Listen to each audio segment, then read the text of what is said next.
Magandang umaga po sa ating lahat. So, handa na lang lahat para sa ating pagpulit pagsama sa ating dakilang Diyos. Kaya po po lahat na tumayo. At kung nanay na yung nasa tabi nyo, ay kapiin natin Happy Mother's Day.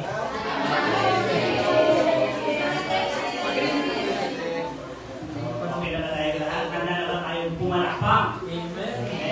Sumayaw. Amen. Kumanta at magpuri sa ating Diyos sa buhay. Hallelujah. So, ihanda natin yung sarili natin para sa ating pagpupuri sa ating Diyos sa buhay sa bawat isa sa Diyos sa ating manalangin. Panginoon, salamat sa pagkakataon na hindi mo sa bawat isa na nandito ngayon. Kami po ay nag-expect more of you, Panginoon. Kaya nandito kami, Panginoon, para katatpuin mo, Panginoon, ang mga sa Lord. Ay handa mo po ang aming puso, gawin mo po sisigdan na magtanggap ng iyong banal na salita sa araw na ito, Panginoon. Tanggap namin ang buong ang iyong salita na magbabago ng buhay, magbabago ng direksyon ng aming buhay. Salamat, Panginoon, sa pagkakataon na ito sa iyo namin binabalik na ng papel sa mga natin sa pangalan ni Jesus. Amen. A call to worship was taken in the book of Psalm 66:1-2. Make a joyful shout to God. All the earth sing out the honor of His name. Make His praise glorious. Amen. Amen. Amen. Amen. Hallelujah. So tayo po lahat ay mapuri at magsama sa ating Diyos na nakita.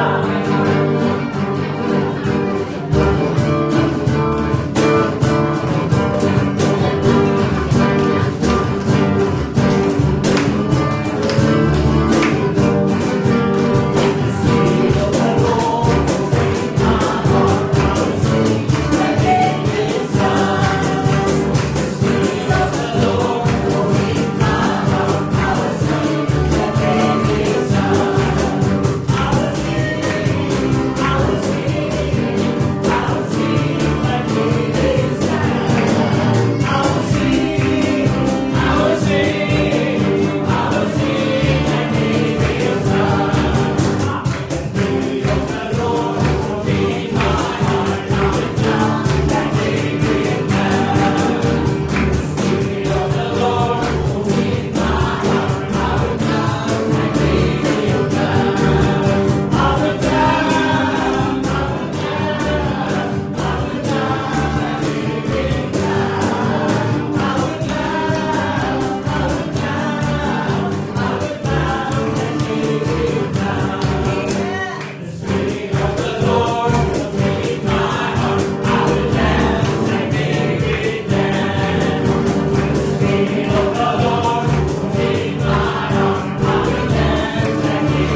Patuloy din namin dalangin ang bayan ng Taiwan na ito'y patuloy na maging malaya na ang iyong salita ay may pangaral sa lahat ng dato o Diyos.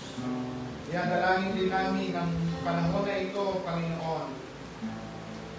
Dalangin namin ang kapayapaan o Diyos ang maghari dito, Panginoon, sa lupa. Pinadalangin namin ang kapayapaan, Panginoon, sa between India and Pakistan. Dalangin namin ang kapayapaan sa Middle East. Panginoon, ang cessation of hostilities sa Eastern Europe, Panginoon. Dalangin din namin, Panginoon, maging, Panginoon, ang nagaganap ng mga economic wars, O Lord. Na ito po ay, Panginoon, kayo po ang Diyos na maghari. Lord, we pray for your divine intervention, O Lord. Amen. Pinapanalangin din namin, O Diyos, ang bawat gawain na isinasagawa sa oras na ito, O Diyos, sa Pilipinas man o sa Taiwan, kung saan ipinapangaral ng Panginoong Jesus ang presensya ng Banal na Espiritu ay maghari, ang isalita ay ipangaral niya ay kalayaan. Ganon din po sa aming kalagitnaan, O Diyos, maiangat at maitaas ang pangalan ni Jesus. Sa iyo po pinagkakatiwala ang lahat, Panginoon. Itago ninyo sa krus ng Kalbaryo ang iyong lingkod at patuloy na si Jesus, Panginoon, ang may makita at may taas sa aming kalagitnaan. Ito po ang samot dalangin sa pangalan ni Jesus. Amen. Amen.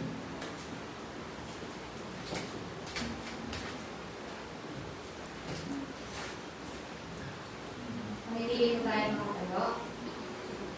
Our scripture reading for this morning is taken from the book of Acts, chapter 2, verse 38 to 47. Peter replied, "Each of you must repent of your sins and turn to God, and be baptized in the name of Jesus Christ for the forgiveness of your sins. Then you will receive the gift of the Holy Spirit. This promise is to you, to your children, and to those far away, all who have been called by the Lord our God." Then Peter continued preaching for a long time, strongly urging all his listeners, "Save yourselves from this corrupt generation." Those who believed what Peter said were baptized and added to the church that day, about 3,000 in all. All the believers devoted themselves to the apostles' teaching, and to fellowship, and to sharing in meals, and to prayer. A deep sense of awe came over them all, and the apostles performed many miraculous signs and wonders. And all the believers met together in one place and shared everything they had. They sold their property and possessions and shared the money with those in need. They worshipped together at the temple each day, met in homes for the Lord's Supper, and shared their meals with great joy and generosity, all the while praising God and enjoying the goodwill of all the people. And each day the Lord added to their fellowship those who were being saved. This is the word of God. Thanks be to God.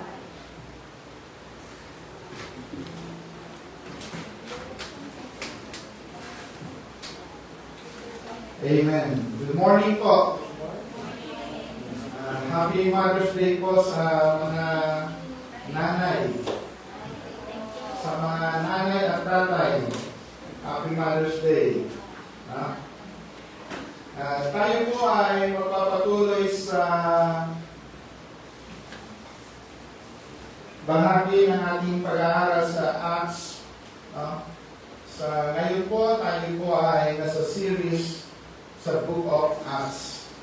At yung Acts po, ito po yung historical part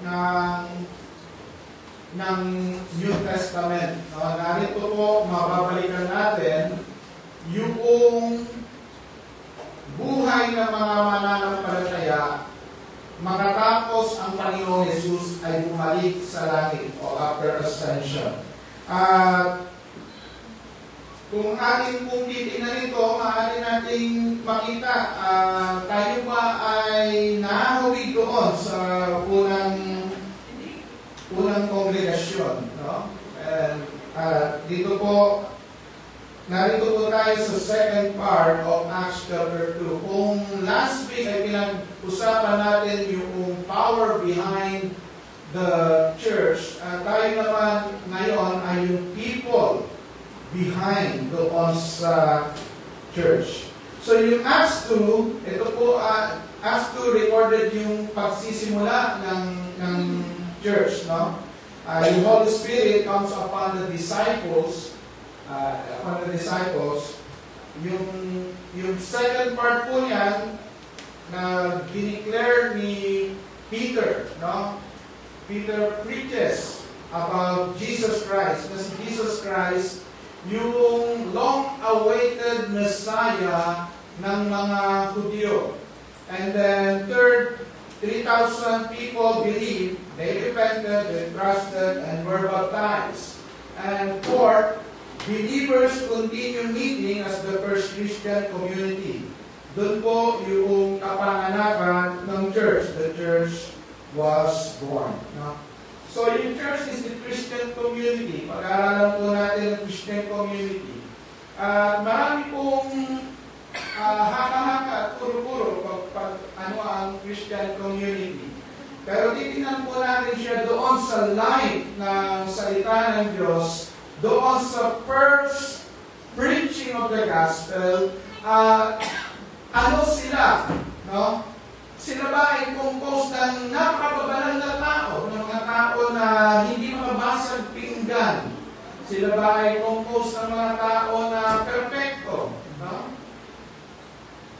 O sila ba ay composed ng yung tao na malalalim. Tingnan mo natin sa Acts 2:38. Peter replied, "Repent and be baptized, every one of you, in the name of Jesus Christ for the forgiveness of your sins." So definitely, itong unang bugso ng mga mananampalataya, they are people who need forgiveness. Sila ay mga tao na nangangailangan ng kapatawaran. No? Kaya po, kung tayo po ay hindi nangangailangan ng kapatawaran, ay maaaring hindi tayo kailangan sa Christian community. Pero kung ikaw ay isang tao na nangangailangan ng kapatawaran, welcome to the club. Pakitingnan mo nga yung katabi mo, yan ba ang isang tao na hindi na kailangan ng forgiveness? Kasi perfecto na siya. Kasi hindi siya nagkamali at hindi nagkasala. Nakita niyo, kapatawad po ba?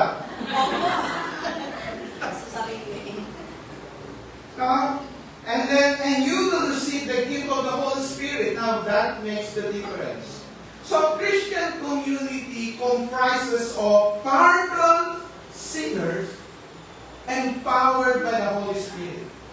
Now, kung tayo man ay nakapaglilingkod ngayon, kung tayo man ay nakagagawa ng mabuti, kung tayo man ay nakikitaan ng bunga ng Banal na Espiritu, it's not of us, it's the Holy Spirit working in and working through us. Na ang Banal na Espiritu ay nagbabago sa atin at kumikilos sa atin. Tayo po ay mga makasalanang pinatawad ng Diyos at binigyan niya ng kakayanan sa pamamagitan ng pagkakaloob niya ng Banal na Espiritu. At nawa po yun po ay maging malinaw sa atin sapagkat yun po yung bunga ng gospel. No? Na ipinakilala na si Jesus ay namatay, binayaran niya yung kasalanan hindi natin mabayaran, pinatawad niya tayo, nilinis, and then paano tayo mamumuhay nung pamumuhay na katulad ng Panginoon? Kung tayo lang hindi natin kaya, but by His grace, He enabled us by giving us His Holy Spirit. Amen.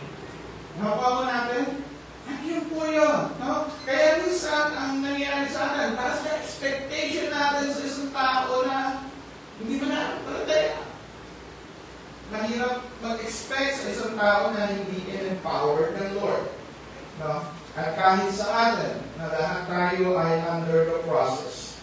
So, ganito tayo noon. Sabi ko ng kasulatan, tayo po ay mga patay. Basahin ko lamang po yung Ephesians 2 verse 3 to 5. All of us live among them at one time, gratifying the cravings of our sinful nature and following its desires and thoughts.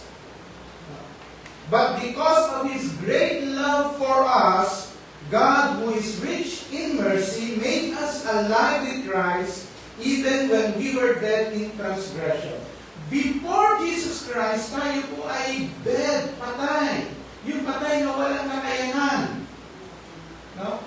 But because of His grace, we were included in Christ Jesus. Tayo po ay kasama ni Kristo Jesus. At dahil doon, walang makapagmamalaki. Kailan yun? When we heard the word of truth, when we heard the gospel of salvation, nung tayo manampalataya, we were marked with the seal of the Holy Spirit. Nung tayo pinanampalataya, sabi ko sa Ephesians chapter 1, we were marked with the seal of the Holy Spirit. No? Kaya po yung gospel, yung mabuting balita, it is not us reaching God, it is God who reaches us. Hindi yung binago natin ang sarili natin para maging katanggap-tanggap tayo sa Diyos, kundi ang Diyos, ibinigay niya ng Panginoong Yesus upang tayo na walang kakayanang magbago ng sarili ay mabago dahil sa pananampalataya sa Kanya. At nung nanampalataya tayo sa Kanya, ipinagkaloob niya sa atin ang Banal na Espiritu so we could walk so we could serve, so we could talk, so we could bear fruit. Ano lang ang kailangan para tayo mag-bear fruit? Is to abide in the vine. Sisipsipin natin yung lahat ng nutrients na galing sa Panginoon, who is the vine. Ako, ganun po tayo. No? Ang church ay comprised ng mga tao na pinatawad at in-enable ng Banal na Espiritu. Verse 39, the promise is for you and your children, and for all who are far off, for all whom the Lord our God will call. This is the destiny of the church. Kaya kahit na sila ay pinahirapan, kahit na sila ay nag-undergo ng persecution, no? Walang bansa na nagkaroon ng persecution na nagapi ang Christianity. Even sa Turkey, even doon sa mga bansa na akala natin na hostile na sa gospel, kahit doon, no, ay lumalaga ang salita ng Diyos. Merong isang mangangaral from America, pumunta siya sa China. Nakita niya yung mga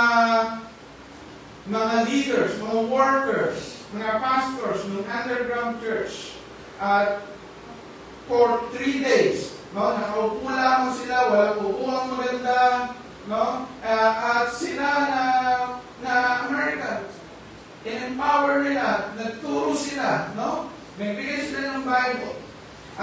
Nagtanong minsan, ano ba yung nais ipanalangin namin sa inyo? At sabi ng mga Chinese leader, nawa maging katulad ninyo, kami. No? Yung katulad ng church ninyo, alam niyo po yung sagot ng American pastor? Sabi niya, no, we are praying to be like you. Kasi sabi ng American pastor, kasi sa amin, pag 40 minutes na, mag-aalis na yung mga tao. Pag 40 minutes na yung preaching. Sila, for 3 days, they stayed. And then, sa amin, sabi ng American pastor, pagka yan ay napakalayo. No? Kung yan ay nasa 30 kilometers na, hindi na pupunta. No? Kung yan ay magta-travel ng more than 1 hour, hindi na pupunta. Kayo, you travel for more than 13 kilometers to attend. Sabi pa niya, sa Amerika, halos bawat tao meron 2 Bible. Pero hindi binabasa. Pero kayo, yung isang Bible, pinagati-ati, pinupulit, sinasaulo. At ang sabi niya, nananalangin ako na maging katulad namin kayo. Yung Amerikano sa amin, nananalangin kami na maging katulad namin. Maging katulad yung commitment namin sa inyo. A Christian community will propagate from a local body of believers from Jerusalem to Samaria, to Judea, and to the uttermost part of the world. Hindi po ito mapipigilan. The gospel of the kingdom will be preached to all nations. Kahit na may earthquake, kahit na may famine, kahit na may rumors of wars, this gospel of the kingdom will be preached. Christian community will propagate from a local body of believers into a universal church. Patuloy po tayo. 40 and 41. With many other words, he warned them and he pleaded with them, save yourselves from this corrupt generation. Those who accepted his message were baptized, and about 3,000 were added to their numbers that day. He pleaded. Nangaral po siya. No? Mga kapatid, yung Christian community, yung church, develops through the ministry of the Word. Hindi kung saan man, no? But still the preaching of the Word. Ang sabi ni Apostle Paul, Ang tawag doon ng iba ay foolishness. Pero sabi niya sa mga Corinthians, when I came to you, I came with no eloquence, hindi mahusay ng pananalita. Pumunta ako sa inyo na ipinapangaral na si Jesus ay napako. No? That Jesus Christ was crucified. Very Christ-centered yung pangangaral ni Apostle Paul. Mga kapatid, yung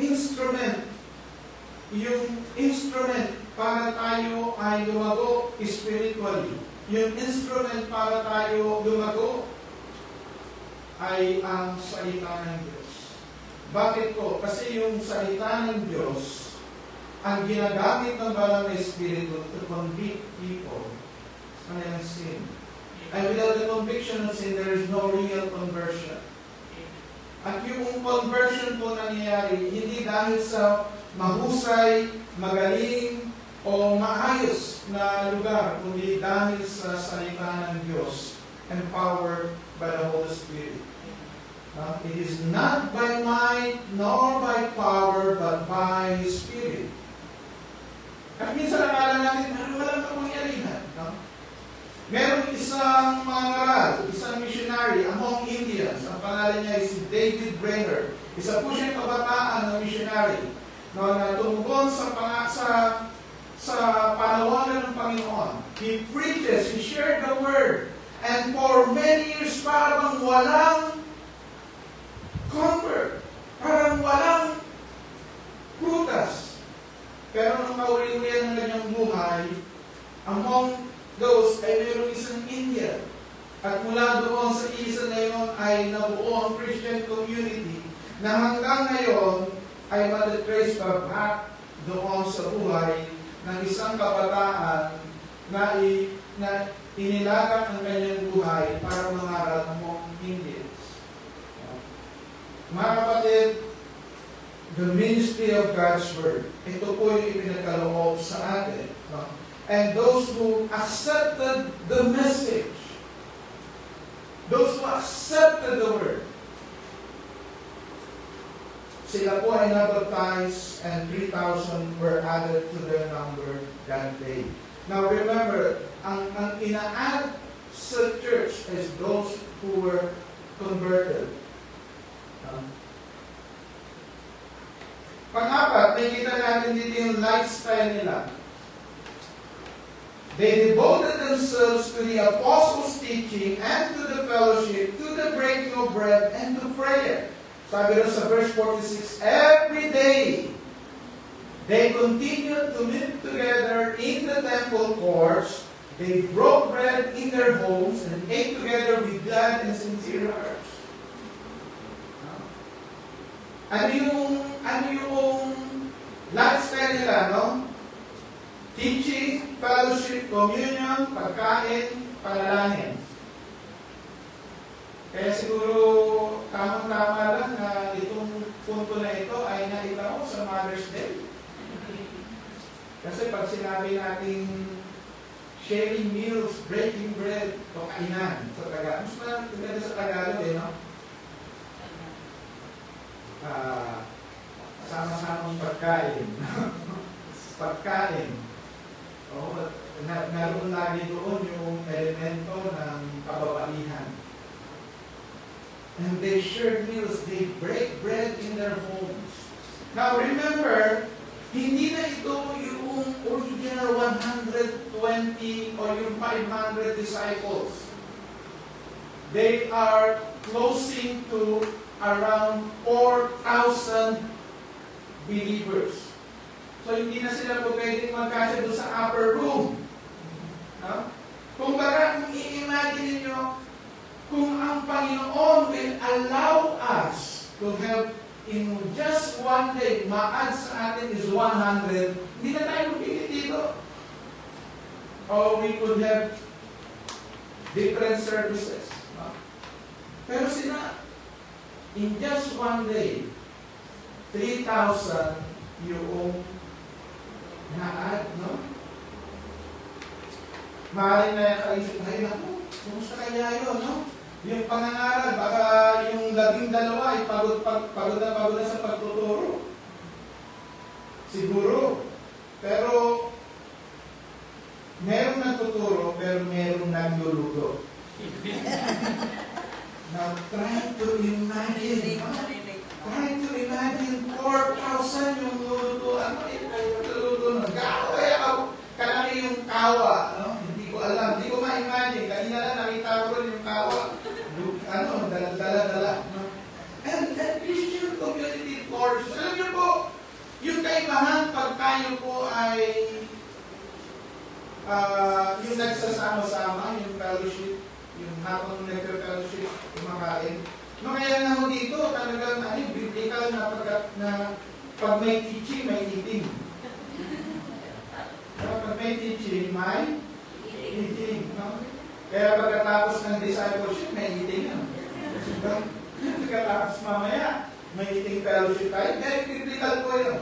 No, lifestyle ng mga mananampalataya noon. Kaya no wonder, bakit kayo magkataka, bakit yung mga Christian noon, no, kasi nga, ang laki nung pasok, kaya some of them, yung mga ari-arian nila, yung madala-dala nila, sigurong, treasures or alahas, dahil sila ay galing sa iba't ibang lugar, sa ibang bansa, binibenta nila. No? Hindi po yun yung idea na ngayon. No? So, pumupunta sila, they broke bread in their homes and ate together with glad and sincere hearts. Okay. Ano ba po yung nangyayari sa kanila? Ano yung nangyayari sa Christian community? Sabi niya, everyone was filled with awe and many wonders and miraculous signs were done by the apostles. All the believers were together and had everything in common, selling their possession and goods they gave to anyone as he had need. Those who experience yung kapangyarihan ng Panginoon, those who experience yung genuine conversion becomes agent of change. Yung mga apostles through them, no, sa pamamagitan ng kapangyarihan ng Espiritu na kumikilos sa kanila, ay dumari yung kapangyarihan para magpagaling, para magpalayas ng demonyo, gumawa ng himala, and then, at dahil marami pa nga ang naag, no? Yun po ay mabilisan na conversion. At dahil sila ay galing sa malalayong lugar, now remember, yung context nito, ito po ay Feast of the Tabernacles, yung panahon ng Pentecost, galing sa iba't ibang lugar yung mga Hudyo noon. Ano po ang nangyari? No? They stayed there. Kung ang kanilang allowance is good for only 1 week, they na-prolong nila. No? Pero ano po ang nangyari doon sa mga mananampalataya? They become generous. Alam niyo po yung Taiwan, kilala sa pagiging honest. Diba? Pag nawalan ka, basta mga Taiwanese lamang makakita, walang pupulot yan. Subok na namin yan. Ako ilang beses na. Sa Taiwanese nakakita, binabalik sa pulis. Minsan, galing kaming airport, may minute kami doon, sumakay kami sa bus, kasama namin mga galing Pilipinas. May tumawag kay the emergency, nag-counseling sila, gano'n, for 30 minutes, kausap niya, kasi umiiyak rin nandun sa kabila, gano'n. Meron siyang bag, naiwan niya doon sa bus. Sa 1819, Pokwang. Pagkababa, kasi nakita, ay, nawawala. So, bumalik doon, sabi, malakas ang kumpiyansa namin na nasa Taiwan tayo, makabalik yan. Tapos pagbalik doon, so sa madaling salita, ilang beses kami na gano'n, ay, meron kong nag-cake kasama mo lang.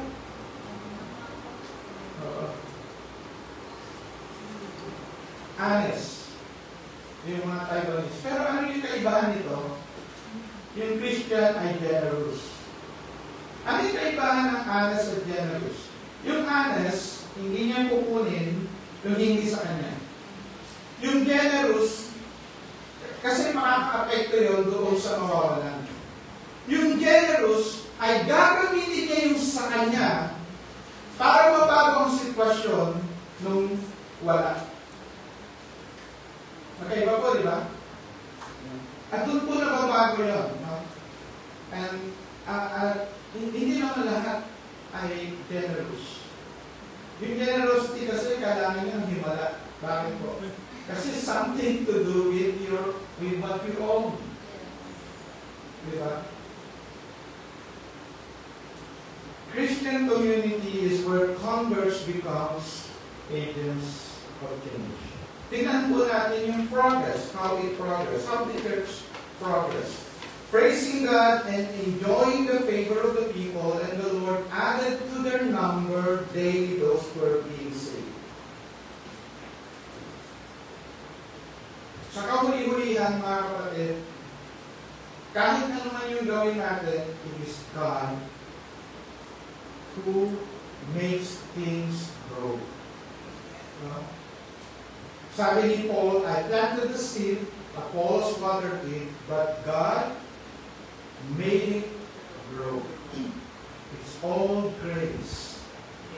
Tayo po ay dumadayoy lamang, ginagamit lamang, at habang tayo ay nagtatanim, pinagpapala ng Diyos yung tinatanim natin, at habang tayo nagdidinig, pinagpapala ng Diyos yung effort natin, and He is the one who made us grow. Amen. At yun po yung progress ng church. Christian community grows because of God. Walang makapagmalaki. At masasabi lamang natin, Panginoon, lahat na ito ay galing sa iyo. Lahat na ito ay biyaya. At ganoon din naman sa ating buhay.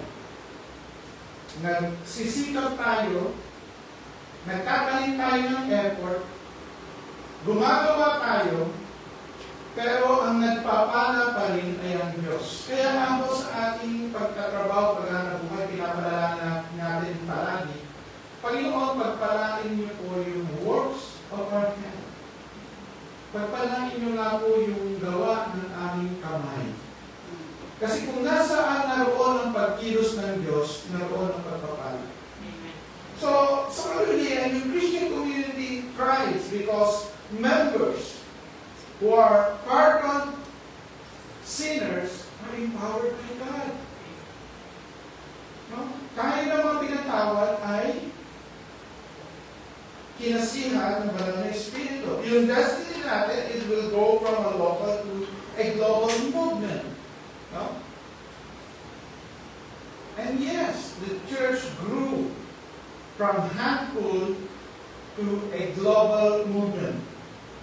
Ano ang instrument? It is the truth, the Word of God. Bakit po? Because the truth to set us free. Yung Word of God is so powerful, it's a double-edged sword. No? Nanangusap siya doon sa pinapangaralan at kinakausap niya rin yung nangangaral. It's a double-edged sword. Yung lifestyle, yung teaching, fellowship, communion, meals, and prayers. At yun po ay talagang plural. Meals. Kasi kung napaaga kayo kanina, tiyak na merong breakfast. Mamaya meron tayong lunch. Maya-maya ay meron tayong merienda. Tumagal pa kayo dito, meron mauna. Meals. And 5 is the process. God is converting us from sinners to pardoned sinners to agent of change. And then He is the one who makes things grow. Mga kapatid, welcome to the church. Welcome to the body of Christ. All of us who are pardoned sinners ay empowered ng Banal na Espiritu. Let us pray. Father, we praise you and we honor you, O God. We thank you for your grace. We thank you for your grace, O Lord, that you have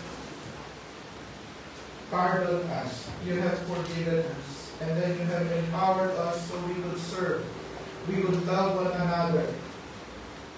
Panginoon, as we celebrate yung araw na ito, mga nanay, Lord, nawa yung joy doon sa unang church, Panginoon. Yung grace, Panginoon,